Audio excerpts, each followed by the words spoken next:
गुरुजी का हमें वहां नेपाल में बुलाने का। जो प्रोग्राम अक्टूबर में बना, हमें 3 जनवरी को जाके पता चला कि नेपाल में काठमांडू में गुरुजी का पहला सत्संग हुआ। और उस पहले सत्संग के लिए गुरुजी ने कुछ हम जैसे छोटे सेवादारों को चुना या संगत को चुना कि हम वहां पे थे नेपाल में। तो हमें मैसेज, नीरू आंटी भी थी हमारे साथ, नीरू सहगल आंटी, उनको मैसेज आया कि आज सत्संग है और आपने वहां पे जाना है और सेवा करनी है और सत्संग शेयर करना है। तो गुरुजी का देखिए, हमें नहीं पता कि हम कहाँ जा रहे हैं, क्यों जा रहे हैं, क्या प्लान है। गुरुजी सब कुछ करते हैं, सब कुछ प्लान होता है। और वहां जाके गुरुजी ने इतना बढ़िया सत्संग कराया। सनी अंकल आपको ज्यादा उस सत्संग के बारे में बता पाएंगे, क्योंकि जो असली सत्संग है वो वही है कि गुरुजी ने उस सत्संग में कैसे ब्लेसिंग दी उस परिवार को और हमें, हम सबको, मतलब देश के, मतलब वर्ल्ड के हर कोने से, कनाडा से भी संगत आई हुई थी वहां पे, हम दिल्ली से भी आए हुए थे, सत्संग आए हुए थे। सनी अंकल भी पहुंचे दिल्ली से, डोगरी से भी संगत आई हुई थी, मलेरकोटला की भी संगत थी। और क्या मजा था वहां पे, वो सनी अंकल आपको बताएंगे। तो सनी अंकल प्लीज, वो मैं चाहूंगा कि अगर आप सत्संग शेयर कर दीजिए। बस मैं ये शुक्राना करते हुए ये अपना सत्संग एंड करता हूँ। और सनी अंकल आप please carry on with that सत्संग। जय गुरु जी, शुक्राना गुरु जी। जी अंकल ने बोला कि वो सत्संग शेयर करने के लिए, तो मैं जरूर करना चाहूंगा। ये बात दिसंबर की है, 31 दिसंबर की। और मुझे मंदिर से कॉल आया एक अंकल का, और उन्होंने मुझे बोला कि नेपाल में कोई संगत है क्या। एक्चुअली मेरा कुछ बिजनेस है नेपाल में, काफी टाइम से मेरा बिजनेस है। और गुरुजी ने किसी संगत को ब्लेस करना था जो मेरे थ्रू नेपाल से दिल्ली आए थे। वो भी एक बहुत बड़ा सत्संग है, मैं दोबारा किसी दिन जरूर शेयर करूंगा। वो जो संगत थी वो बहुत ब्लेस संगत है, उनको गुरुजी ने बड़ा ब्लेसिंग किया, बहुत ब्लेस किया। और अचानक से मुझे एक कॉल आता है मंदिर से कि वहाँ पे नेपाल में कोई संगत है क्या। तो मैंने बताया हाँ अंकल एक संगत है। तो उन्होंने बताया कि कुछ संगत यहाँ से दिल्ली से नेपाल जा रही है, तो वो चाहते हैं कि अगर कोई वहाँ संगत है तो वो लोग वहाँ उनसे मिलें। तो मैंने बोला ठीक है। वो अंकल है, अश्वनी अंकल हैं चंडीगढ़ में, वो बहुत पुरानी संगत है गुरु जी की। और एक अंकल करनाल से थे, जैसे मलेरकोटला से थे, कुछ संगत कनाडा से आई थी। सारी संगत जो 90s से गुरु जी के साथ थी, 80s और 90s के टाइम वो संगत थी। उनका एक ग्रुप था जो नेपाल गए थे घूमने के लिए। वो एक उनका जनरल एक टूर था, घूमने के लिए वो गए थे। तो उन्होंने मुझे पूछा, मैंने उनसे बात करी फिर, और मैंने नेपाल वाली जो संगत है उनको नंबर दिया और उनको भी बताया कि दिल्ली से ऐसे संगत आ रही है और आप लोग उनसे मिलो जाके। तो वो लोग, उन्होंने वहाँ पे आपस में कोऑर्डिनेट किया। और जब वो आपस में बात की तो उन्होंने बताया कि आप क्यों नहीं सत्संग करते हैं अपने घर पे, हम सत्संग करेंगे, हम सारी संगत आ जाएंगी और सत्संग करेंगे, तो आप सत्संग कीजिए। उन लोगों की रिटर्निंग थी 4th of January की आई थिंक। और मुझे भी जाना था। मेरा टूर प्लान था 4th का ही, मेरी 4th की टिकट थी काठमांडू की। और मुझे उनका कॉल आया, वो मेरी कस्टमर भी हैं, मेरे क्लाइंट हैं। उनका मुझे कॉल आया कि जगप्रीत अंकल आप कब आ रहे हो। तो मैंने बोला कि वो मेरी 4th की फ्लाइट की टिकट हो रखी है। तो उन्होंने बोला एक काम कर सकते हो आप, प्री ऑन करके 3rd को कर दो, क्योंकि 3rd को मेरे घर में सत्संग है। तो मैंने बोला जय गुरु जी, बहुत शुक्राना कि पहला सत्संग नेपाल में, तो बड़ी खुशी भी हुई। मैं कहा बहुत अच्छी बात है। तो वो बोले कि यार मुझे कुछ भी पता नहीं है कि सत्संग में क्या होता है, क्या तरीका है करने का। और वो जो संगत है वो पूरे नेपाल के पे हैं, तो वो 3rd को शाम को मेरे यहाँ पहुंचेंगे और 3rd को शाम को ये सत्संग ऑर्गेनाइज हमने करना है। और 4th को उन लोगों की रिटर्निंग फ्लाइट है काठमांडू से। तो मैंने अपनी टिकट प्रीपोन कराई, 3rd की कराई। और उन्होंने मुझे ये बात बोली थी कि यार मुझे कुछ नहीं पता, यहाँ से कुछ मिलेगा नहीं, जो लेकर आना है सब दिल्ली से लेकर आना। गुरु जी का स्वरूप, गुरु जी के चरणों का स्वरूप, गुरु जी का चोला, गुरु जी के कुशन कवर्स होते हैं वो, इनफैक्ट हर चीज जो शॉल होती है वो, उन्होंने सब कुछ आप दिल्ली से लेकर आना। तो अचानक से मेरे ऊपर ये आ गया, जिम्मेवारी आ गई। मैंने उसको बोला कि आप वहां से परचेज करो, मैं आपको सारी लिस्ट लिखवाता हूँ। बोले नहीं आप ये सब कुछ आप ही लेकर आना, दिल्ली से लेकर आना। तो मैंने अरेंजमेंट शुरू किया। मैं मार्केट गया मैं वहां पे गुरु जी के लिए शॉल ढूंढ रहा हूँ, शॉल देख रहा हूँ, शॉल पसंद कर चुका हूँ और मुझे पता नहीं क्या हुआ है और मैंने वो ली नहीं और निकल गया। और बाद में सोच रहा हूँ कि मैं ले क्यों नहीं रहा हूँ, मुझे समझ नहीं आया कि मैंने लिया क्यों नहीं, और चला गया। मुझे लगा शायद उससे कुछ अच्छी चीज लेनी है मुझे, तो मैं चला गया। और संगत जी मैं कुछ भी नहीं ले पाया, सिर्फ मैंने मंदिर से एक बड़ा स्वरूप लिया गुरु जी के लिए। मैंने मंदिर में बताया कि मैं वहाँ नेपाल में सत्संग है तो मुझे सत्संग वहाँ जाना है, तो मेरे को ऑफिस से एक बड़ा स्वरूप मिल गया गुरु जी का। मैंने वो स्वरूप ले लिया और मेरे पास ही गुरु जी का मेरे घर में ही चोला पड़ा था, 2-3 चोले पड़े थे, उनमें से मैंने एक चोला ले लिया, कुशन कवर्स ले लिए जिसमें एक में एक ओमकार एक में ओम लिखा हुआ था, और ये सब चीजें ले ली। और मैं 3rd को सुबह मेरी 11 बजे की फ्लाइट थी, मुझे था कि मैं 2 बजे तक काठमांडू पहुंचूंगा, और मैंने उनको सारी लिस्ट बता दी थी, फ्लावर्स डेकोरेशन की और सब चीजों की, क्या क्या आपको अरेंज करना है, लंगर प्रसाद का भी सब बता दिया था उनको, सब मैंने बताया, तो वो लोग सब मैनेज कर रहे थे। मुझे ये था कि मैं 2 बजे काठमांडू पहुंचूंगा और शाम को 6 से 8 का सत्संग था, तो 2 बजे जब मैं काठमांडू पहुंचूंगा और मेरे पास इनफ टाइम होगा, आराम से सारा अरेंजमेंट करेंगे, सब सजाएंगे, सब कुछ कर लूंगा मैं, सब मैनेज हो जाएगा। स्वरूप भी जो था, अभी हमें स्वरूप वहां जाने के बाद उसको फ्रेम भी करवाना था, तो मैंने कहा कि ठीक है मैं फ्रेम भी करवा लूंगा। संगत जी ऐसा होता है कि मैं 11 बजे यहाँ से टेक ऑफ होती है मेरी फ्लाइट, और 1 बजे मैं काठमांडू में इतना ज्यादा टर्बुलेंस होता है, इतना ज्यादा टर्बुलेंस होता है कि 1 घंटा मेरी फ्लाइट ऊपर ही घूमती रहती है और लैंड नहीं हो पाती। सडनली जो पायलट है अनाउंस करता है कि हम वापस दिल्ली जा रहे हैं, तो मैं गुरुजी से कहता हूँ, गुरुजी ये क्या कर रहे हो, या मेरी हाजिरी नहीं है, या मेरी किस्मत में नहीं है कि मैं वो सत्संग अटेंड कर सकूं।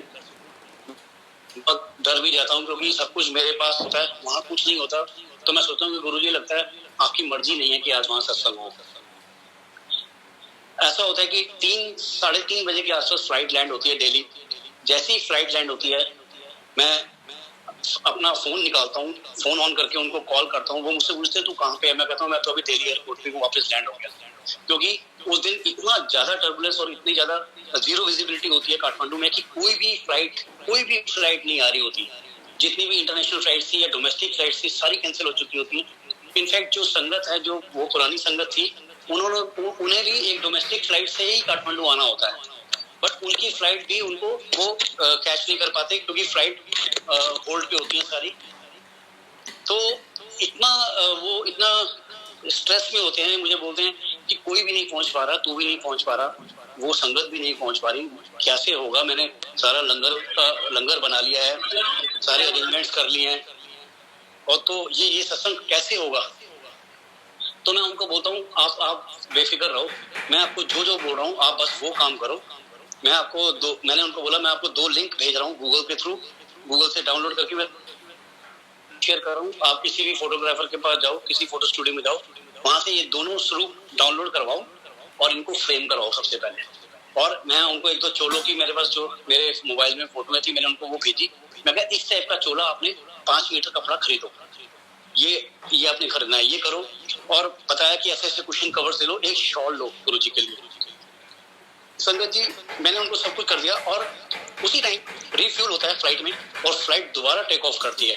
विद इन 15 और 20 मिनट्स के अंदर ही मेरी फ्लाइट दोबारा से टेक ऑफ करती है काठमांडू के लिए। मैं इतना हैरान होता हूँ कि गुरुजी क्या हो रहा है। 4 बजे फ्लाइट मेरी दोबारा टेक ऑफ होती है, मैं 6:30 बजे लैंड करता हूँ काठमांडू एयरपोर्ट पे, और मतलब भागता हूँ, बहुत तेज भागता हूँ कि मुझे नहीं पता होता कि वहाँ क्या होना होगा, मुझे पता नहीं। मैं अपना लगेज उठाता हूँ और मैं टैक्सी पकड़ के उनके घर पहुँचता हूँ 7:30 बजे। और संगत जी जब मैं उनके घर पहुँचता हूँ तो क्या देखता हूँ, वो डिवाइन नजारा मैंने देखा उस दिन जो मैंने आज तक किसी सत्संग में नहीं देखा। इतना डिवाइन सत्संग आज तक नहीं देखा। गुरु जी की सारी पुरानी संगत, सारी ओल्ड संगत, सारी ब्लेस संगत वहाँ बैठी है। उस घर में सिर्फ उनकी फैमिली थी, उनकी फैमिली के साथ उनके 1-2 रिलेटिव्स थे, उसके अलावा सिर्फ गुरु जी की दिल्ली से गई हुई, चंडीगढ़ से, करनाल से, कैसे आई हुई संगत, सारी ओल्ड संगत बैठी हुई है। इतना डिवाइन सत्संग मैंने अभी तक नहीं देखा, इतना पिन ड्रॉप साइलेंस था वहां पर। और संगत जी मोबाइल के ऊपर सत्संग चल रहा था। मैं इतनी स्लो जो वाणी की आवाज आ रही थी वो इतनी स्लो थी, लेकिन फिर भी क्लियर सुनाई दे रही थी क्योंकि पिन ड्रॉप साइलेंस था। और लाइट की प्रॉब्लम थी, लाइट नहीं थी वहाँ पे उस दिन, लाइट की प्रॉब्लम थी और बारिश हो रही थी बहुत ज्यादा। उस दिन लाइट नहीं थी काठमांडू में, बारिश बहुत ज्यादा थी, इस वजह से लाइट नहीं थी और इतना पिन ड्रॉप साइलेंस था।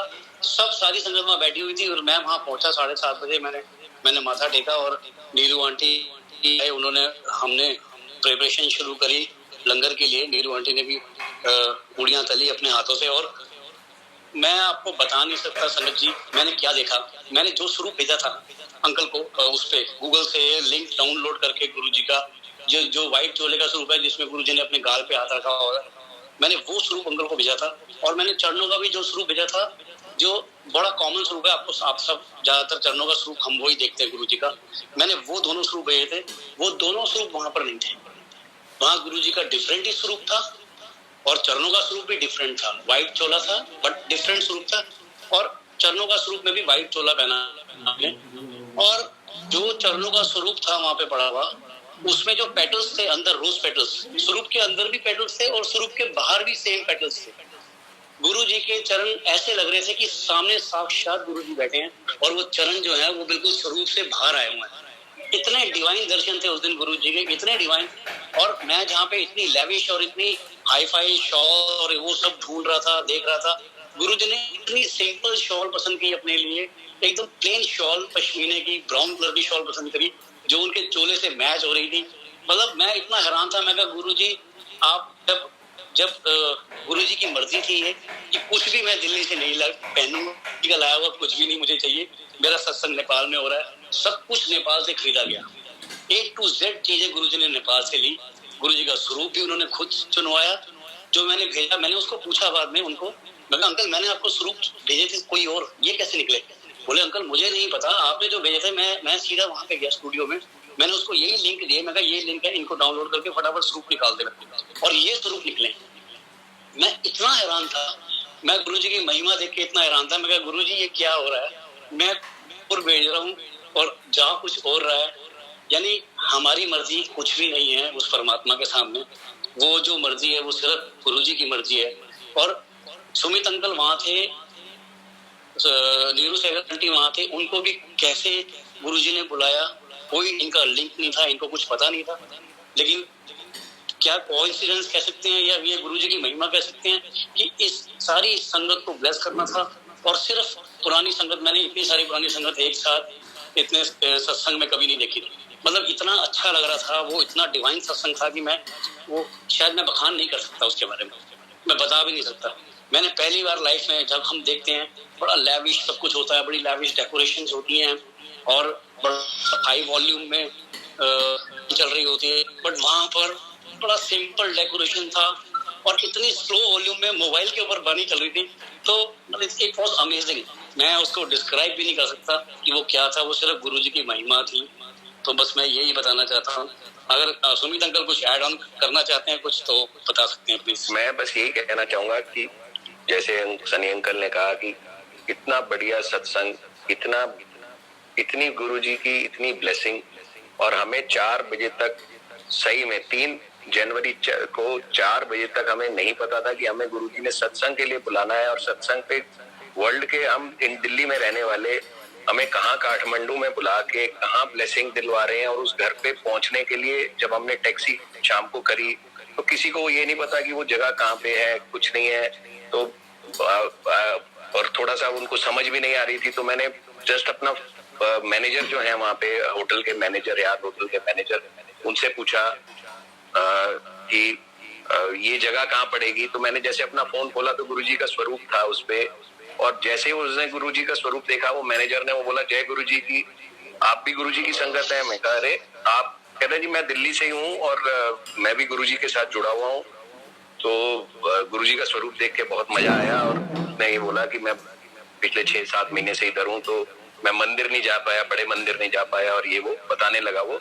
मैं कहा चलो फिर आज गुरुजी का सत्संग है काठमांडू में। तो उसकी मतलब जो आदमी 1 मिनट के लिए भी उसका फोन नहीं छूटता, इतना बिजी आदमी रहने वाला, वो कहता जी मैं जरूर आपके साथ चलूंगा और मैं आपको अपनी गाड़ी में लेके चलूंगा।